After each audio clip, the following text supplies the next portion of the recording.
territorial, camarade secrétaire général Mamoudou Dramé, camarades secrétaires généraux des syndicats affiliés à la FGTS-B, camarades congressistes, chers invités, mesdames et messieurs de la presse, Président, vous l'avez évoqué, président de la FIS également, Cheikh Alassane Sène, de la FSM. Vous l'avez évoqué, aujourd'hui c'est un grand jour qui marque certainement, sera inscrit dans les annales de l'histoire du mouvement syndical national. C'est dans cette salle que la FGTS-B a été portée sur les fonds baptismaux. Nous sommes témoins de l'histoire. L'histoire se répète. Et pour une première fois dans la vie de cette centrale syndicale, une assemblée statutaire de cette dimension se tient aujourd'hui le 9 mars 2024 dans cette même salle pour célébrer l'élection d'un homme à la dimension de son prédécesseur, parce qu'ils étaient ensemble. Ku xam Sissoko, ku xam Sidia, xam Sissoko. C'était un homme effacé. Sissoko, je l'ai connu quand il était au centre, ici. Mais un homme très humble, très simple. Il ne s'est jamais manifesté. On n'a jamais connu Sissoko vouloir s'opposer à quoi que ce soit. Il était toujours derrière Sidia. Tout ce que Sidia voulait et disait, il était d'accord avec lui. Il n'a jamais contesté Sidia.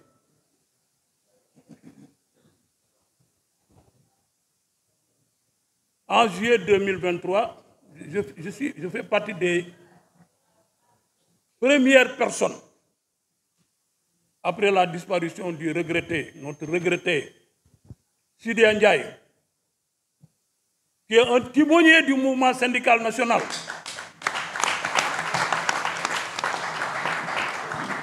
Il me plaît de le rendre un vibrant hommage. Tout ce qu'il a accompli dans sa mission pour la défense des intérêts matériels et moraux des travailleurs, tout le monde l'a constaté. Et le jour de son décès, tout le Sénégal unanime a prié pour Sidia.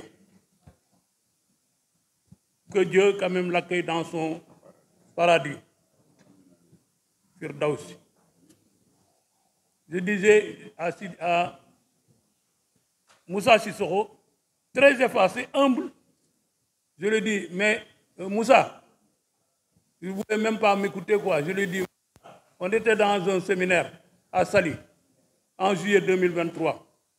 Je lui dis, Moussa, vous êtes le secrétaire général légitime de la FGTS-B.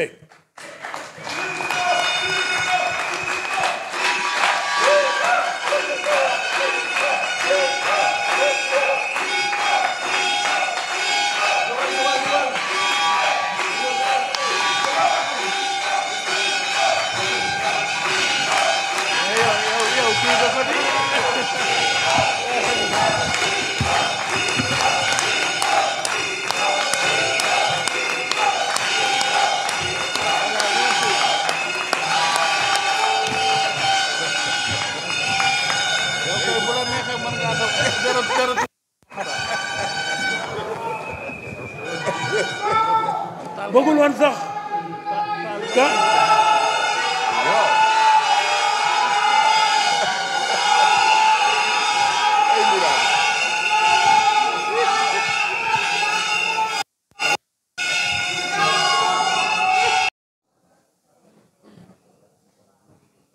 c'est mon camarade, c'est mon ami.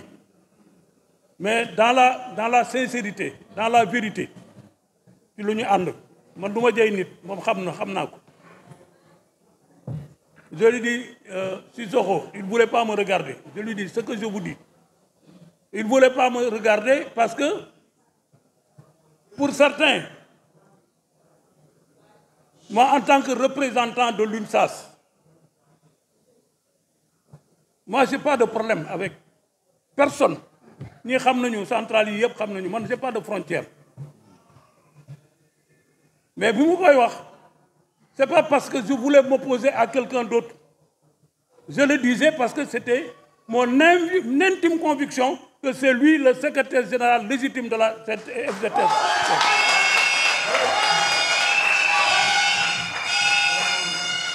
xam nga yàlla dëgg la bëgg yàlla dëgg la bëgg naafeq boo waxul dëgg rek nekk naafeq yow mënoo fekk yëpp sotti bi ñuy créé wax naa man bi ñuy créé FGTS ba fii la woon mu nekkoon ñaari góor yàlla ñu bëggante woon soppante seytaane moo dox seen diggante sax ñu taxali ko mu Youssou Touré ak Sidé Ndiaye man ak ñoom école 3 Pikine lañ doon chaque samedi foofu lañ daan daje nous étions inséparables 3 man ak ñoom kon xam naa FGTS li ko bind xam naa nu mu taxawee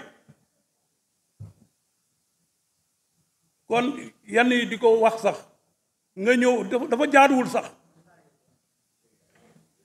lu sotti am borom waaye am na ñoo xam ne nag fondement bi nag ñoom la c'est le socle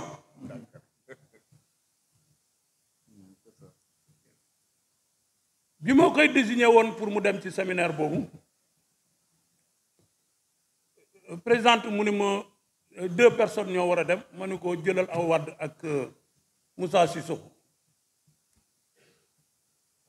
am ñu ma woo parce que 10 membres lañu au conseil Sissoko du xëccoo musul xëccoo ñu wax yëpp mën leen yéen dem ngeen plusieurs fois kii musul xëccoo pour xam ku ko xam laa wax ku ko xam musul xëccoo mën leen Sissoko musul xëccoo am ñu ma xëccu sax nag ñun ñooy central plus représenté pour que ñu jël Sissoko jël kii mën leen Sissoko musul xëccoo dara kon tey jii c'est son tour dafa war a dem boobu critère la beneen bi tamit gis nga wax naa fidélité mais c'est l'élément le plus disponible le plus assidu ba pare njiit boo koy tànn c'est-à-dire boo nee heure moo fay jiitu disponibilité mission boo ko envoyé ñenn ñi sax dañuy yaccaaral moom mu d'accord dem kon bu sëdd jotee ki liggéey ba ñëpp na waa góor moom la ñu war a sëdd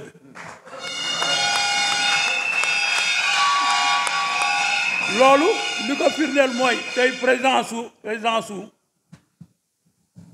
représentant central syndical les plus représentatifs yëpp ñu ngi fi pour di ko rendre hommage di reconnaître en guise de reconnaissance ci taxawaay bu mu taxaw ci mouvement syndical national camarade Ibrahima Gueye ku ko xam ci fulla ak fayda ak jom camarade Cheikh Seck qui est un fils spirituel de Bakhaw Seck ci wàllu syndicat qui est un frère un ami wax naa ko parce que dinaa ko wax parce que Cheikh démb la woon ñu am fu ñu àndoon bokk fa nekk fa mais tey laa ko gën a jàpp parce que li ma defal ci àdduna keneen musuma ko gis mu defal ma ko ci àdduna sama yaay feebar mu taxawu ma jël ko hospitalisé ko hôpital Grand Yoff kon Cheikh am nga sama ngërëm maa ngi lay ñaanal di la gërëm di la sant et je tenais à le dire fii ay góor yàlla rek ñoo fi daje fii ay góor yàlla rek kii c'est un ami un frère Mamadou Dramé man maa créé syndicat ba sax central ba USDS pour vous dire que amuñu frontière ñun benn lañu donc unité syndicale dafa am solo yow nag mënoo dem tasaare affaire u jàmbur ba pare nga ñëw bëgg dugg ci biir affaire u jàmbur bu ko tasaare wat du dëgg du yoon du dëgg du yoon donc en ma double casquette parce qu'il m'a invité il m'a dit d'aller représenter l'UNSAS mais moom bi mooy invité en tant que président du groupe travailleur du Haut Conseil dialogue social la ma invité man mu ni ma jox naa la pour nga dem représenter ànd ak délégation UNSAS Daouda Badiane bokk ci Abdou Saloum Badji mooy secrétaire général u travailleur caisse de sécurité sociale ak Cheikh Fall mi nga xam ni mooy président comité national des jeunes de l'UNSAS ñooñu ñëw constitué délégation bi ñëw fekk ci seen congrès di leen gërëm di leen sant di leen remercier et bons travaux et bon succès à vos travaux. Et je laisserai certainement les mandingues le traduire. Simalakude aninga kude.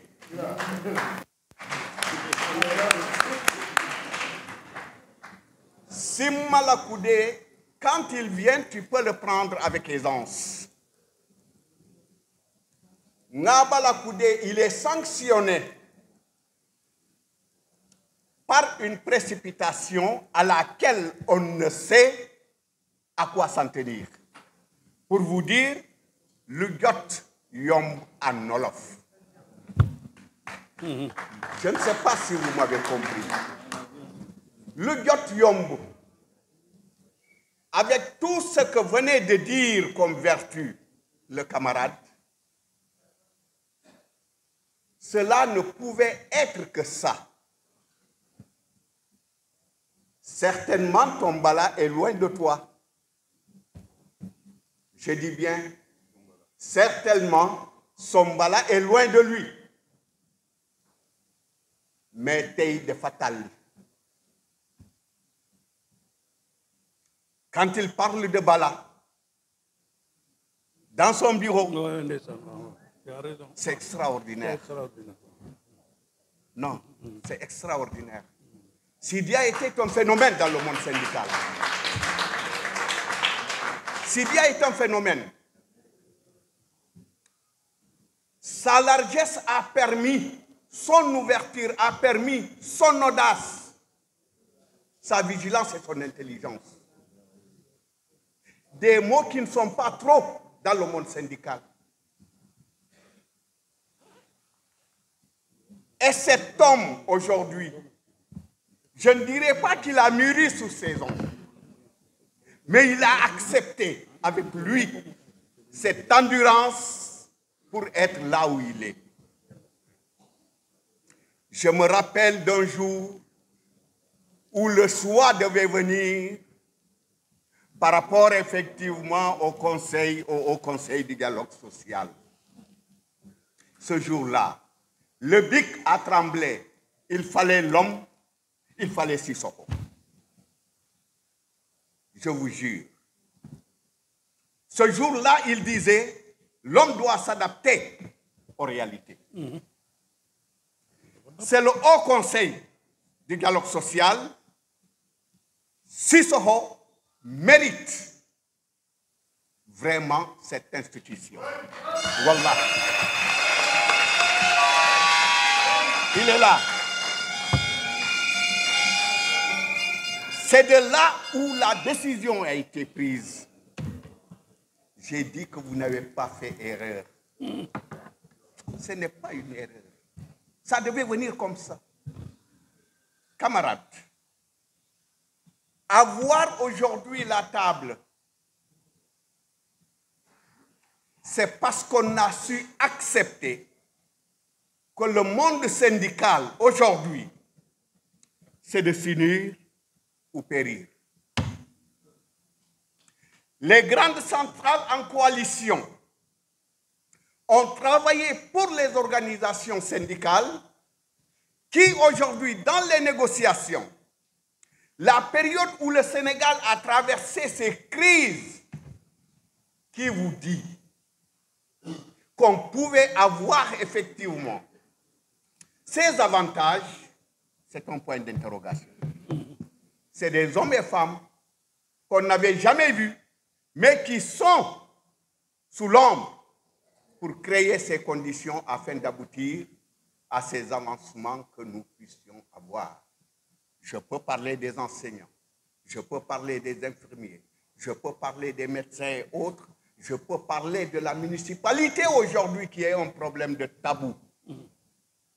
Et c'est de là où je vais en venir. Soyez ensemble, derrière cet homme. Soyez ensemble, derrière cette conviction pour ne pas trahir, je dis bien, pour ne pas trahir les vertus que Sidia vous a balancées. En vous remerciant d'avance, je vous remercie. dafa am loo xam ni bu ma nuyoo ñooñ di nuyu camarades secrétaires généraux yépp yi nga xam ni parce que bu nee central nag ñu waxante dëgg defe naa syndicat de base ya fa bokk moo tax ñuy wax dama koy wax toujours doole boo ko amee yéen ñii la yéen militants yi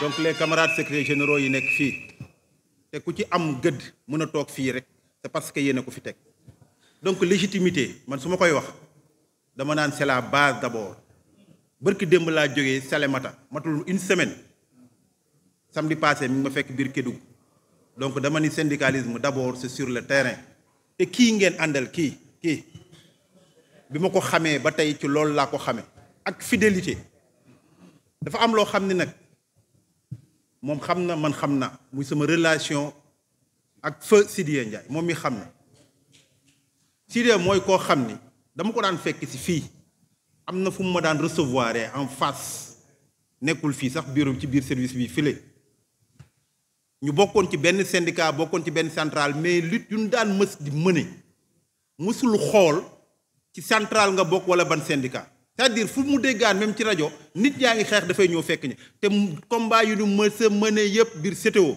bu fa teewul kii teew na fi kon tey sama présence fii du question wu rek heureusement que le secrétaire général Cheikh Diop m'a demandé de venir mais même bu ma ko demandé wul woon man relation bi ma am ak ñii amul lu ñuy def loo xam ne teew ma fi camarade maa aan xam na ci dara je pense que dans tous les combats dama ni man sama xol dafa sedd mooy combat bi nga xam ni tey jii Sidya yàgg na koo mëne surtout au niveau des collectivités territoriales je pense que respect boobu président Macky Sall ak ñeneen ñëpp dañ koo xam ci moom ku ko mës a contre xam nga li muy amal njariñ ba loolu moo ko dugal ci biir conseil économique et social et environnemental parce que président moo ko choisir parce que xam na ni bu fa toogee il va parler au nom des travailleurs c'est ça la vérité dañ koy ñaanal yàlla xare ko àjjana liggéey bu mu liggéey moo tax tey jii soxlawul keneen di ko am ci loo koy jox ci cëram parce que liggéey na ko ba tey jii moo leen jox résultat ngeen bokk ci les 5 majeurs fu nit toog di ngeen fa toog fu keneen toog di ngeen fa toog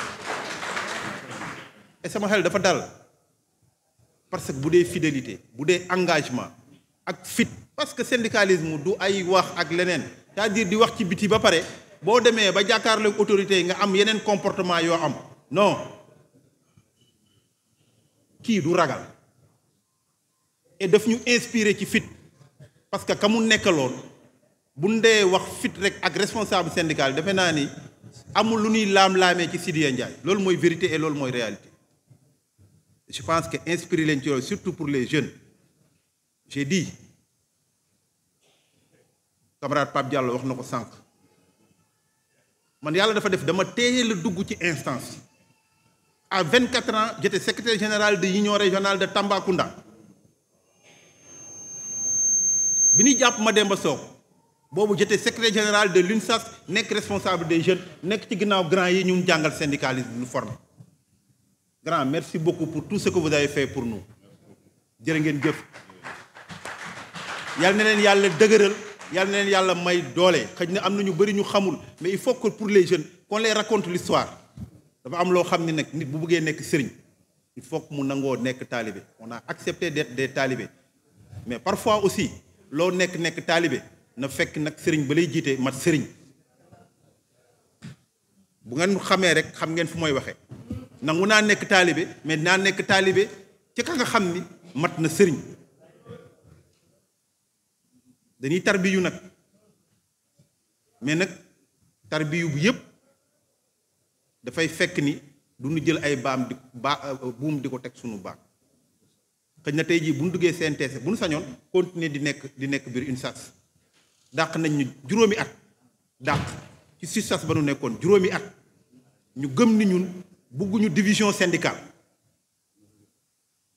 mosuñu ko gëm man je n'ai jamais pensé que ni dinaa dem bay créer beneen syndicat déedéet j'ai toujours dit maintenons l'unité ba bi problème bi amee grand baa ngi nii amul luñ ci waxul pour que rek li nga xam ni fa Sidya Ndiaye jéem na ko pour élargir ba am lii ñu mën ko maintenir defe naa ni bu dee soxla travailleurs yi rek la je pense que ku nekk mën nga jël sa bopp nga teg ko fële jiital li nga xam ne mooy intérêt travailleurs et ci loolu moo am solo ñu ñaan yàlla parce que tey jii am nañ 5 organisations et ça je le dis que ñu mën a dem ci kanam pour que tey jii centrale syndicale yëpp mën a jël problème mu travailleur ci li ci juutu mi ngi ci collectivité territoriale parce que man mënuma comprendre que depuis bu ñu waxee bu ñu signé te Sidya am na lu mu bëri lu mu ci joué tey jii mu desul lu application ñun ñu nekk ay travailleurs ku xam santé xam ni domaine décentralisé la depuis 96 loi bi dafa jël ay structures sanitaires yu bëri teg leen ci kaw je pense que du ma ci sori le camarade Arona Diop mi ngi nii suma ginnaaw moom moo jiite fédération des syndicats de la santé mooy coordonnateur bi moom moo jiite Sat Santé mu nekk juróom-ñaari organisation syndicale dina ñëwaat sànq ci kanam avant boobu waxtaan nañ ci sànq rek maa ngi waxanteeg Aïda ci lu jëm fédération bi nag ubbeeku na aussi pour syndicat bu nekk secteur de la santé bugg ci ñëw nga ñëw parce que loolu la ñuy aborder et ñu ngi leen di xaar yéen waa SYDETEM ngeen ñëw rejoindre au sein de la fédération là voilà. Merci camarade président Cheikh Alassane Sène, président et secrétaire général de la FGTSA. Camarade Moussa Sissoko, secrétaire général de la FGTSB, parce que pour moi, la station d'intérim est terminée.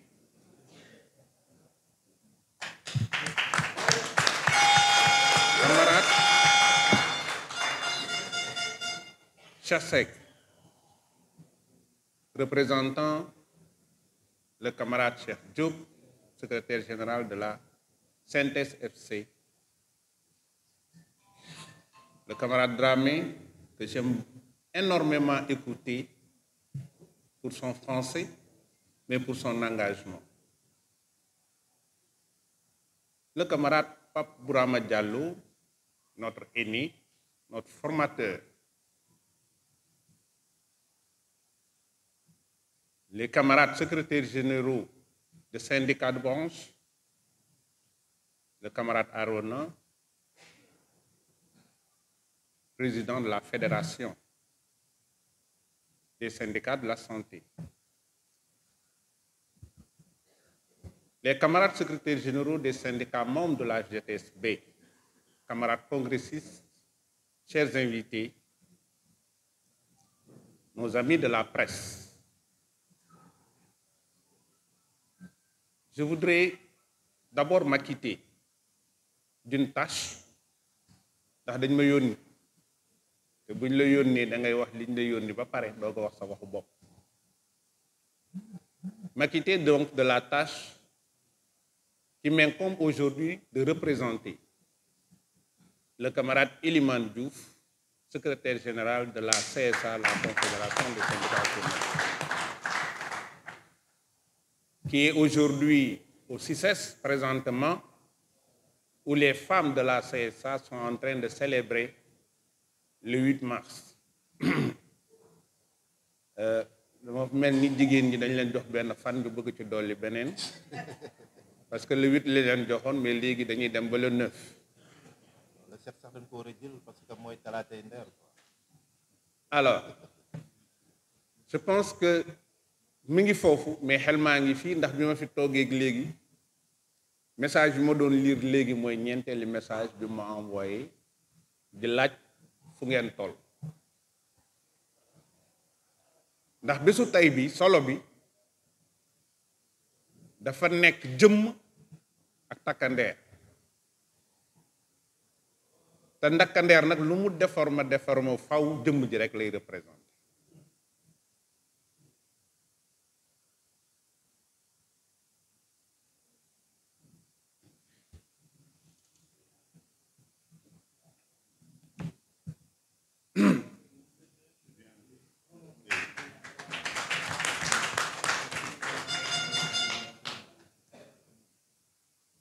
Il m'est souvent difficile de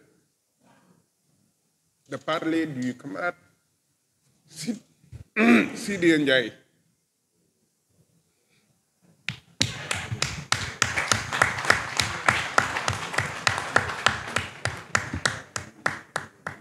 Dans la discrétion, il a beaucoup participé à ce que nous sommes aujourd'hui.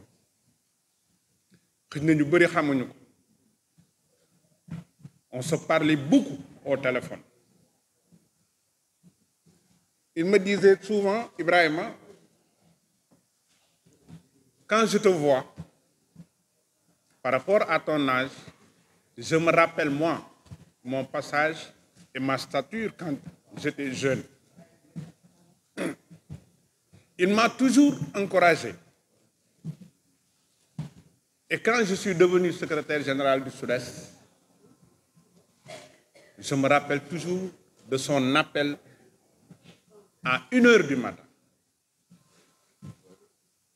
pour me dire, enfin, le jour est arrivé.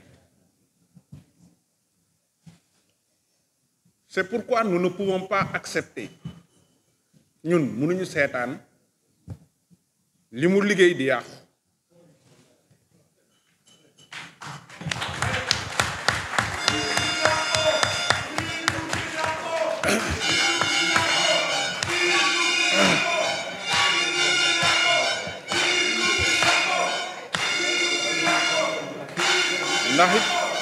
ndax tam syndicalisme ndax tamit syndicalisme léegi li ci gën a metti mooy nit day xëyee këram nekkal nit ñi ci naaj di liggéey te xëj na sax kenn du ko xam. Et ça c'est le cas des camarades comme Sissoko. li mu liggéey ci syndicat bi liggéey ko ci secteur bi ñëpp xam nañ mais toujours si de rek moo doon feeñ. nit nag boo nangoo kilifteef bu ëllëgee yàlla dina am lu mu la fay te jàpp nañ ni liggéeyu katu collectivité territoriale yi lépp loo xamee ni defal nañ leen ko rek am na lu des. Man am naa chance depuis 2002 ma nekk conseiller municipal. Tel mairie collectivité territoriale bu ñu koy wax c'est pas le maire parce qu'on parle des maires ku ñëw da ngay dem mais les travailleurs ils restent parce que c'est eux qui constituent le socle de la décentralisation, donc de la territorialisation. Que le développement d'un pays, ak bu mu mënti doon, ne peut pas se passer au niveau central. ñëpp xam nañ loolu. ñi ne jege askan wi di liggéey ñooñu ñooy développer réew. Donc nous pensons, et ça j'interpelle toutes les centrales syndicales qui sont ici, que la première bataille à mener après les élections de représentativité, après certainement les élections politiques, c'est que soit réglée définitivement et pour de bon la question des collectivités territoriales. Parce que je considère que loolu rek la ñu mën a delloo njukkal ki nga xamee ni mooy Sidia. Je termine par dire ceci. Lorsque maintenant syndicalisme dafa war a rimer ak des opérateurs syndicaux à la recherche du gain, à la recherche de ressources et à la ressource d'aisance, bu boobaa travailleurs yi ñooy sonn ndax ay travailleurs mënuñoo daje jël seen doole dénk ko nit kooku bu xëyee suba ba ngoon fu koppar jóge ak fu aisance jóge kese lay seet. Ce syndicalisme là Sidia dafa incarner ñi ko xeex, kon ñun on doit se mettre sur la trace de Sidia pour que loolu bañ a amati. li ñuy ñaan mooy FGTSB sigil na Sidia ndax li Sidia bëggoon mooy mu bokk ci li nga xamee ni mooy centrale représentative yi. La FGTSB est aujourd'hui parmi les grandes centrales syndicales. te nag ma def témoignage moom lay mujjee keroog bi ñuy rencontrer premier ministre centrale yi toog ñu xool place mu des benn place ñu bind ci FGTSB kenn toogu fa. S'il vous plaît. Le camarade Cheikh Diop. S'il vous plaît. man ma jël kàddu gi laaj ko au nom de la CSA ñu wax seeni wax mais li leen xamal mooy la légitimité elle s'endosse sur ce que tous sont tombés d'accord au moment où il faut l'élaborer et au moment où il n'y avait pas de conflit. Parce qu'il est clair que lorsqu'on écrivait les statuts de la FGTSB, il n'y avait pas de conflit. Mais la prémonition, c'est que les textes écrits permettent de régler des conflits. Et si, en s'adossant sur les textes qui unissent tout le monde, on opte pour avoir la légalité et la légitimité, il est de la responsabilité de l'État de respecter cette légalité et cette légitimité. Et je le dis ici et maintenant, il ne sera permis à aucune autorité, qui qu'elle puisse être, quel que soit son niveau et son rang, nous ne lui permettrons pas de remettre en question les décisions qui sortiront de ce congrès. Je vous remercie. Commençant par le dernier intervenant, le représentant de la CSA, le camarade secrétaire général El Hadj Ibrahima Gueye, il a pratiquement tout dit. Et par son intervention, nous en profitons aussi pour remercier tous les autres orateurs. Comme nous avons motion rapidement que l'on lise le bureau bi nga xamné ni mom lañu adopté. S'il vous plaît, nous souhaiterions avoir votre aimable attention. À l'issue de ce congrès, nous souhaiterions avoir le camarade Moussa Sissoko comme secrétaire général de la FGTSB de Gorée.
Merci beaucoup.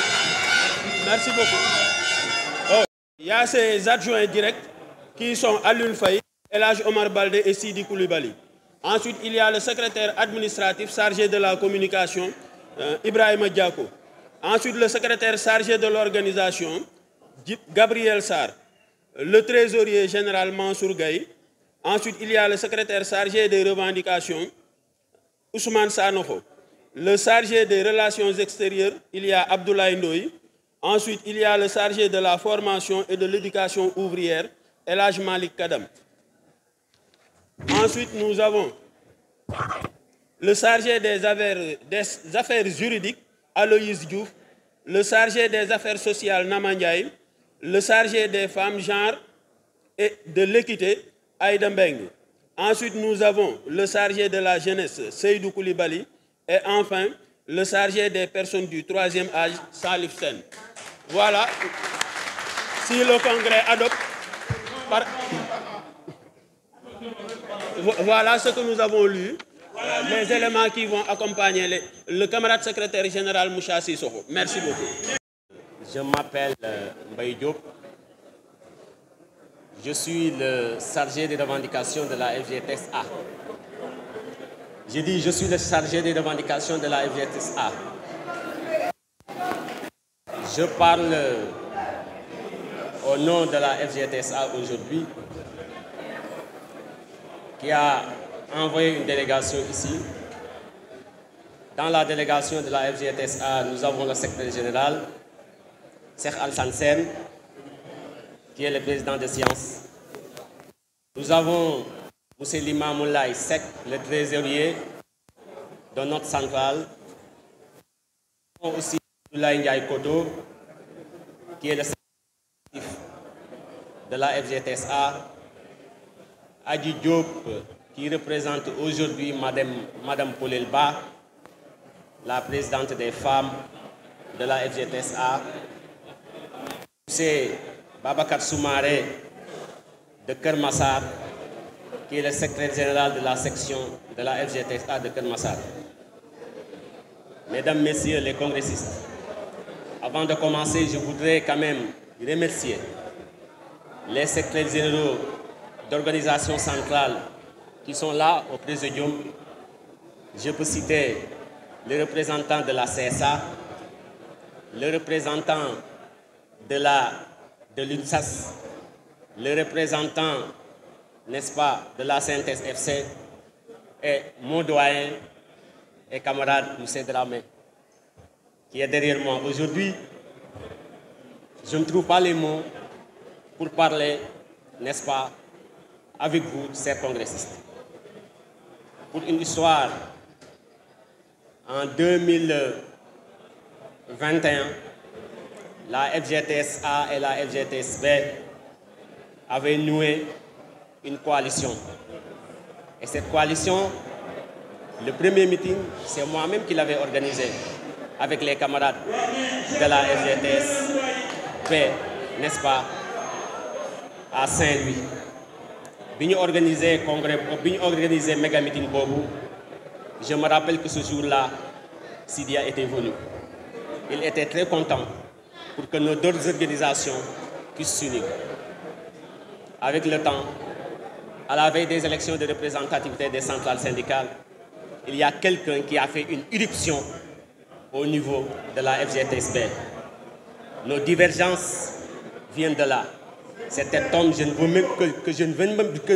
même pas citer son nom, qui a tout fait pour nous séparer avec nos camarades de la FGTS-B.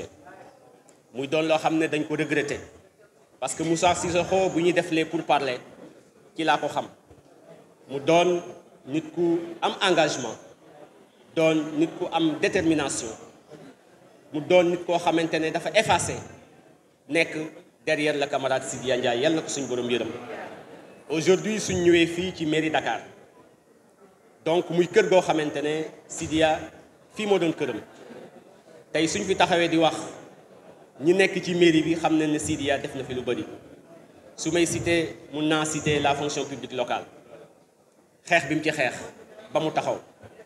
Aujourd'hui soo gisee collectivités locales yi seen salaire yi ñu yokku loolu war nañ ko gërëme Sidya Ndiaye Sissoko aussi nekkoon ci ginnaawam di xeex di def ba yàlla tey dogal tey cër bi ñëw tey man dama am honneur. Pourquoi ma am honneur? Parce que bi ñu lire motion de censure bi ci leen ñu ko installé kon bi ñu ko installé ba pare man maa am honneur pour mujjee wax parce que loolu sens la xëy na yàlla moo may loolu donc yàlla moo ne maay mujjee wax yàlla moo ne man maay FGTSA ñoom ñooy FGTSB ma mujj ñu installé ko ma mujjee wax Sissoko maa ngi lay ñaanal yéen bi ñu la yéen tey yàlla na doon yéen bu woyof ci yow mérito nga ko parce que koo xamante ne da ngay liggéey pour l'intérêt des travailleurs parce que vous l'avez toujours fait infatigable Sissoko, n'est-ce pas? Donc tey li sa kanam ñu ngi lay ñaanal mu gën li nga xamante ne moo nekk sa gannaaw ñi ñaan nag ñun su ko jeexee parce que nous sommes à l'heure des grands ensembles. Aujourd'hui, nous voudrons que, n'est-ce pas, notre coalition qu'on avait nouée, n'est-ce pas, dans le passé, que cette coalition-là, après ce congrès, soit réactualisée et redynamisée. Nous le souhaitons fortement. Parce qu'aujourd'hui, nous, FGTS, nous avons beaucoup de comme nous le secrétaire général Cheikh Alassane Sène di waxee. Donc nous sommes à l'heure de l'unité. Bu ñu nangooti ñu ñuy xaaj parce que loolu amul solo parce que lu kenn man ñaar ñoo ko dàq. Aujourd'hui su ma taxawee fii gis Cheikh Alassane Sène gis Moussa Sissoko gis Cheikh Alassane Sène ni mu nekkee woon ci ginnaaw Sidya ma doon ndaw xam loolu doon aussi un jeune syndicaliste war di jàng ci ñoom ñu may tete kon ñun la jeune génération dañu war a xool ci mag ñi xam na ñoom dañu àndoon xam na ñoom dañu joxante woon ci. Vous me permettrez tout d'abord,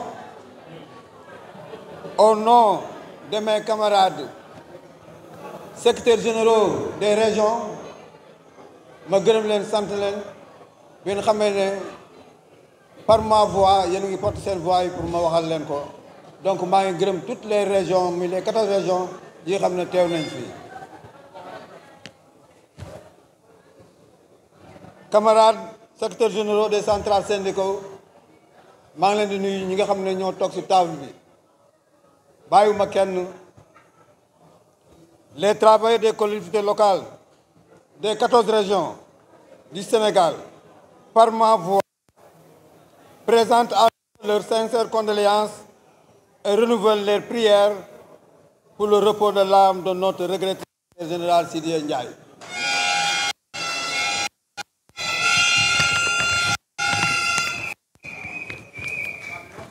Dans le souci de perpétuer son œuvre, les 14 secrétaires généraux des régions du CTM, syndicat unique des travailleurs des collectivités municipaux du Sénégal, estiment que nul n'est mieux placé que M. Sissoko pour assurer le secrétaire général derrière Feu Sidya Ndiaye.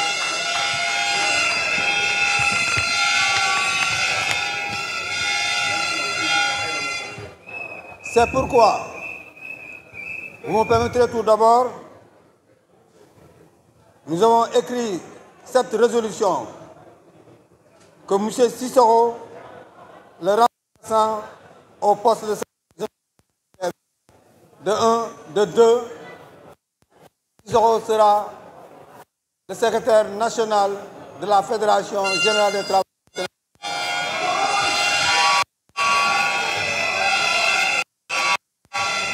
Secrétaire général national Fédération générale des travailleurs du Sénégal yéen ñëpp umpale wu leen ne fan yii rek passé liggéeykat yu gox-goxaanu Sénégal yëpp daje nañu Ndakaaru pour teg ma à la tête du syndicat des travailleurs des collectivités territoriales ma leen di si sant di leen gërëm tey nag dañu ñëw tey fii pour la consécration mooy maanaam ñëw sargal koo xam ne dafa bokkoon si ñun nekkoon nit boo xam ne Sénégal yëpp ko nawoon nekkoon nit koo xam ne tey bu ñu toogee fii tey di wax ñun ñi ñëpp benn nit moo tax muy Sidya Ndiaye nga xam ne dafa jëloon léppam jagleel ko liggéeykatu Sénégal yi tey la suma xarit yi ak man tey dañu ñëw pour rendre ko hommage fii nga xam ne man ak moom liggéey nañ fi pendant plus de 35 ans man ak moom ñu xam histoire xam nañ ne Sidya fii la doon liggéeyee nekkoon fi patron liggéey fi pendant 35 ans fii la ñu sosee FGTS fii la ñu sosee SUDTM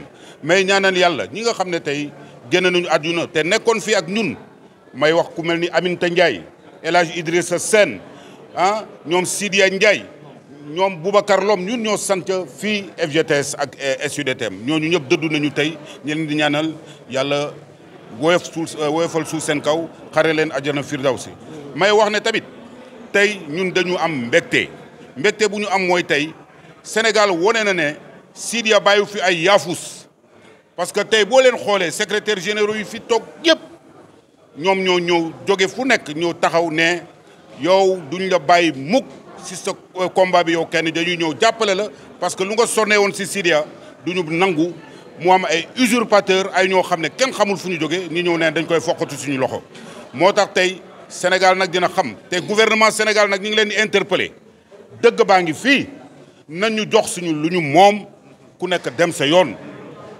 tey yéen ñëpp gis ngeen secrétaire généraux central syndical yëpp Sénégal ñëw nañu tey sargal Sidya te ñoom ñëpp nee nañu dinañu taxaw nag jàkkaarloog gouvernement Sénégal nee ko la légitimité mooy FGTS bi nga xam ne Moussa Cissokho moo koy diriger amul beneen FGTS moo am ñun ñoo yore suñu compte bancaire ñoo yore suñu siège ñoo yore suñu administration waaw ku yore lépp ku yore loolu yëpp kan moo war a ñëw taxaw naan day jàkkaarloog ñoon di wax ba pare nga yore la majorité ñëpp ànd ak yow mais vraiment koo xam ne yow musuloo sax cotiser ci syndicat ngay taxaw fële naan yow yaay secrétaire général FGTS vraiment xam nga nag ridicule nag bu dul ree ma xam ne ridicule dootul ree nit da ngay war a xam sa bopp ay kaay jiite ay nit te ñu ne bëgguñu nga jiite leen vraiment boo amoon jom da ngay lem sa bagage nga dem sa yoon mooy dëgg ñun dañu amul jotom sax parce que ñun fu mu nekk nii tey dañuy féetewu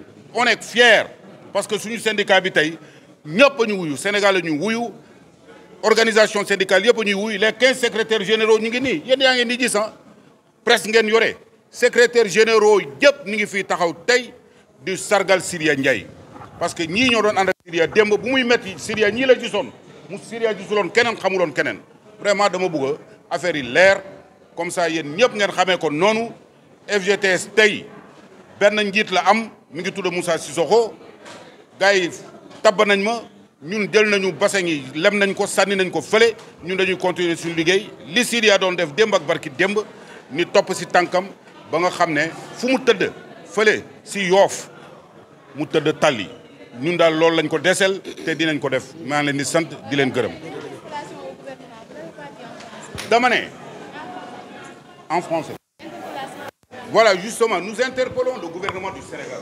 Je suis le secrétaire général de la Fédération générale des travailleurs du Sénégal, la FGTSB, et je suis en même temps le secrétaire général du syndicat unique et démocratique des travailleurs municipaux. Et comme vous le savez tous, j'ai été porté le 7 mars dernier à la tête du syndicat unique et démocratique des travailleurs municipaux du Sénégal. Aujourd'hui, nous sommes là dans ce temple mythique de l'hôtel de ville de Dakar pour justement le premier congrès de la Fédération générale des travailleurs du Sénégal que dirigeait feu Sidya Ndiaye. Est-ce qu'on peut revenir au congrès? Quels sont les défis à relever? Voilà. Vous savez, d'ailleurs, il faut qu'on parle d'abord de ce lieu mythique de l'hôtel de ville qui a vu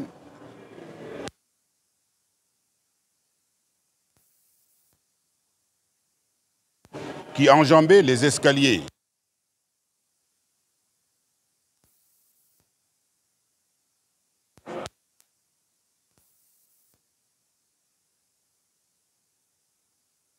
de la ville de Dakar. Aujourd'hui, il n'est plus là, mais ses camarades et moi avons décidé justement de perpétuer sa mémoire et de préserver son legs si précieux.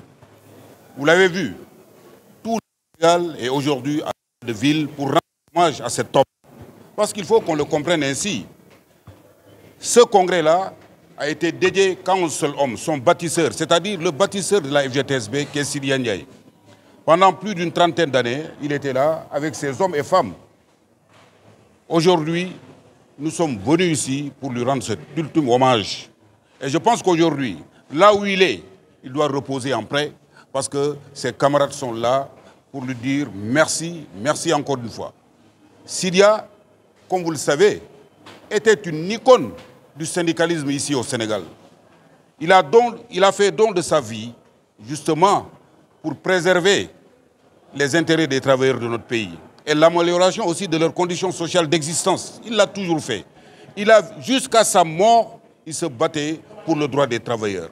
Voilà cet homme-là qu'on est en train de sublimer, je dis sublimer, pour tout ce qu'il a fait pour nous. Aujourd'hui, nos camarades et moi, mon ami et frère de la FGTSA, qui a présidé ce grand congrès aujourd'hui, je veux nommer le secrétaire général Cheikh Alassane Sène, et tous nos camarades, les secrétaires généraux des syndicats professionnels affiliés à la FGTS, aujourd'hui ont rendu un vibrant hommage à cette illustre personnalité. Donc le but de cette rencontre, c'est justement un hommage à Feu Sidya Ndiaye. C'est ce qui nous a amenés ici, dans ce temple mythique de l'hôtel de ville de Dakar. Je l'ai dit tantôt, il a servi pendant presque une trentaine d'années. Tous les jours, Sidya et moi, c'est 30 compagnonnages. Aujourd'hui, vraiment, je voulais remercier vraiment tout le monde. Toutes les régions du Sénégal ont convergé aujourd'hui à Dakar. Toutes les régions du Sénégal pour rendre un ultime hommage à cet homme. Voilà le but de la rencontre d'aujourd'hui.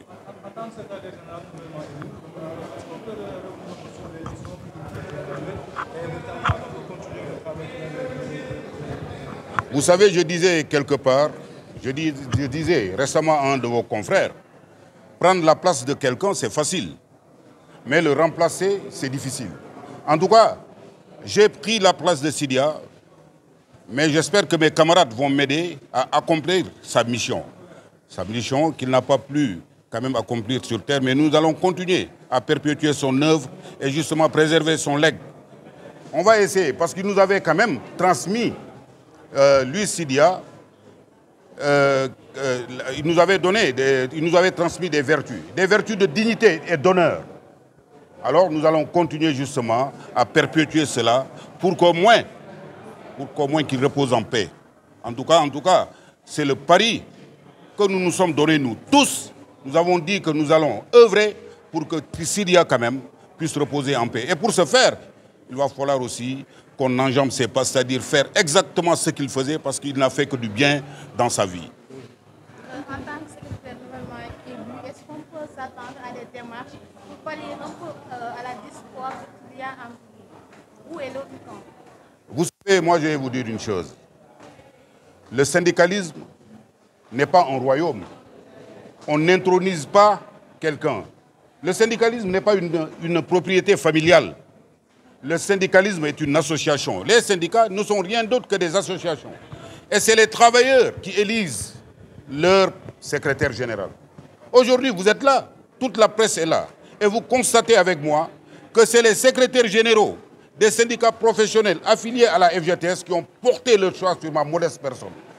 Ceux-là, je n'oserais pas les trahir. Parce que ceux-là même qui sont derrière moi ont toujours été avec Sidya. Mais madame, vous me posez la question à savoir si on peut... Non, nous sommes déjà là, nous sommes bien réunis. Et on va continuer l'œuvre. Nous n'avons pas de compte à rendre à personne. Nous détenons la légitimité, la légalité. Nous sommes là avec nos camarades. Nous sommes plus nombreux. Nous avons le siège de notre syndicat. Nous avons le cachet. Nous avons l'administration. Nous avons le compte bancaire. Vous voulez qu'on discute avec qui? Mais nous sommes là. La FGTS originale est là. C'est ça la FGTS. Il n'y a pas deux FGTS. Et il ne s'est jamais acquitté de sa cotisation, mais quand même. Mais il ne faut pas vraiment... Bon, avec tout le respect que je vous dois, on n'a même pas besoin de répondre. Parce que tout simplement, il n'y a qu'une seule FGTS et elle est là. La FGTS légitime est là. Celle qui dirige le camarade Moussa Sissoko avec ses amis. Nous sommes là. Et d'ailleurs, je vais vous dire une chose. Pour clarifier de manière définitive cela, je suis le secrétaire général, certes, mais nous, on travaille en convivialité. Hein. Nous sommes en équipe ici. Tout le monde est secrétaire général. Tout le monde remplace Sidia. Je ne suis pas le seul. Hein. Nous, parce que Sidia nous a appris cela. Il nous a appris l'unité, il nous a appris la concorde. Et nous allons continuer justement à faire comme il le faisait lui. Rien ne va changer. La FGTS est là, elle est née ici, on la rebaptise ici. La FGTS est née ici dans ce temple mythique de l'hôtel de ville de Dakar qui a vu Sidia travailler pendant 35 ans. Tous les soirs, pour ceux qui connaissent l'histoire, me voyaient tous les soirs enjamber les escaliers de l'hôtel de ville de Dakar pour aller dans son bureau. On quittait ici à des heures tardives de la nuit. 0 heure tous les jours, Sidia et moi. Donc, s'il y a un héritier, l'héritier légitime de Sidia, c'est moi. Mais moi, je n'en fais pas un truc. Moi, je ne suis pas l'héritier de Sidia. Je suppose que les syndicats ont décidé de me porter à la tête. Du moins, les organisations syndicales ont décidé de me porter à la tête. Alors, mais je l'ai accepté volontairement et je vais continuer l'œuvre gigantesque de Sidia. C'est mon rôle.